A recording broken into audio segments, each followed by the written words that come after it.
বিসমিল্লাহ এগ্রো কিংবা সাইফ স্টোরি যাই বলেন না কেন, আমাদের সাইফ ভাই বর্তমানে খুবই অসুস্থ। আমরা কে না চাই তার মতো একটা খামার থাকুক, এবং আমরা সবাই জানি যে তিনি অনেক সুখী ব্যক্তি, কারণ তার একটা খামার আছে, তার বিশাল বিশাল অনেকগুলো পশু পাখির খামার আছে, এবং সে একজন সফল কন্টেন্ট ক্রিয়েটর। আমরা সকলেই তাকে সুখী মনে করি। বাস্তবে উনি শারীরিকভাবে খুবই অসুস্থ। সমস্যা শুধু একটা না, সমস্যা অনেকগুলো। তার হার্টে সমস্যা, ব্রেনে সমস্যা, পাশাপাশি সবচেয়ে বড় কথা, সে হাত দিয়ে খুব বেশিক্ষণ ভারী কিছু ধরে রাখতে পারে না। এটা কত বড় সমস্যা সেটা আপনারা উপলব্ধি করতে পারতেছেন। একটা মানুষ এত সমস্যা নিয়ে কি কখনো সুস্থ থাকতে পারবে? মোটেও না। অবশ্যই তিনি অত্যন্ত অসুস্থ। আবারও একবার প্রমাণিত হলো যে মহান আল্লাহ তাআলা সুস্থতা অনেক বড় একটা নেয়ামত। আপনার যদি শারীরিক সুস্থতা না থাকে, তাহলে আপনার লক্ষ কোটি টাকা থেকেও কোনো লাভ নেই।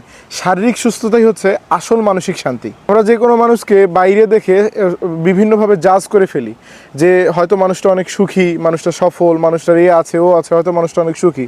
কিন্তু আসলে বাস্তবতা খুবই কঠিন। ভিতরের খবর কেউই জানে না।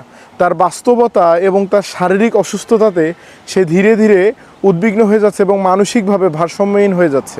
এই অবস্থাতেও অনেকে তার বাড়িতে রেগুলার যাতায়াত করছে তাকে দেখার জন্য, এক নজর দেখার জন্য কিংবা কথা বলার জন্য। হ্যাঁ, আপনারা তাকে ভালোবাসেন, ভালো কথা, আপনারা তার কাছে যেতেই পারেন, কিন্তু তার অসুবিধা হয় এমন কিছু করা যাবে না।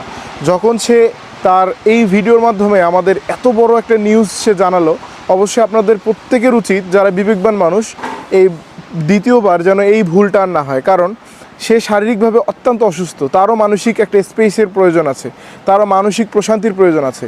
তার এত এত কাজ, এত এত এর মাঝেও যদি আপনাদের সময় দিতে তার ঘন্টার পর ঘন্টা চলে যায়, তাহলে সে মানসিক শান্তিটা কোথায় পাবে?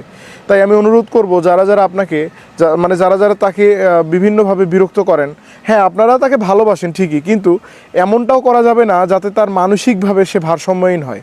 আপনি চিন্তা করেন, আপনি একজন মানুষ যাচ্ছেন, কিন্তু আপনার মতো হাজার হাজার ব্যক্তি তার কাছে যাচ্ছে, যার কারণে তার মানসিক বিকাশ, মানসিক যে ভারসাম্য, এটা হরণ হচ্ছে বা নষ্ট হচ্ছে। তাই আমি সবার কাছে অনুরোধ করব, অন্ততপক্ষে বিবেক দিয়ে একটু চিন্তা করে তার কাছে আর যাবেন না। তাকে একটু মানসিকভাবে স্পেস দিন, কারণ সে আসলেই অনেক বেশি অসুস্থ। তার অসুস্থতায় সে আসলে নিতে পারতেছে না। সে শেষ পর্যায়ে যাওয়ার কারণে সে অসুস্থতা সম্পর্কে বিস্তারিত সে ভিডিওতে জানিয়েছে। আমরা সকলেই দোয়া করবো আমাদের বিসমিল্লাহ এগ্রো কিংবা সাইফ ভাই, আল্লাহ যেন তাকে দ্রুত সুস্থতা কামনা করেন। আমি ব্যক্তিগতভাবে তাকে অত্যন্ত পছন্দ করি, খুবই পছন্দনীয় একজন মানুষ। আল্লাহ যেন তাকে শেফায়ে কামেলা দান করেন, খুব শীঘ্রই যেন আমাদের মাঝে সুস্থ হয়ে ফিরে আসতে পারেন। আসসালামু আলাইকুম।